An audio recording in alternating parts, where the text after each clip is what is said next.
Pettiol, la prima volta che la Confartigianato del Veneto Alimentazione riesce ad entrare al Vinitaly grazie a una collaborazione con Pasta Trend, che qui presenta la sua anteprima della manifestazione che poi si terrà successivamente a Bologna. Dacci un attimo l'impressione, così dopo una prima giornata, com'è l'esperienza? Beh, io direi bene, questo non è altro che la continuazione del primo passo che abbiamo fatto a Bologna, e quindi l'esperienza è stata positiva a Bologna e qui deve per forza continuare.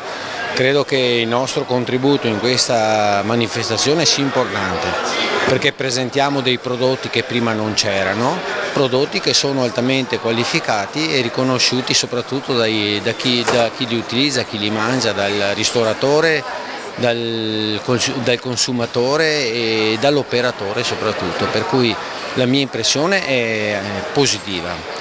Poi, visto l'afflusso di ieri e l'interessamento delle persone, questo non conferma altro che quello che è stato la nostra motivazione per venire in questa manifestazione, quindi credo sia positiva in tutti i sensi. È forse la manifestazione più importante del vino, certamente nel mondo, però si sta imponendo anche tutta la parte dell'agroalimentare, il food, l'olio, ma anche ci sono molti prodotti.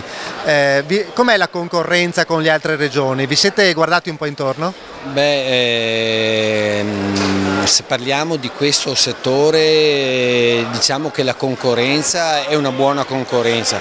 Credo che noi facciamo una parte importante e la concorrenza ci qualifica spesse volte di più di quello che ci qualificano in loco, per cui è positiva anche sotto questo punto di vista.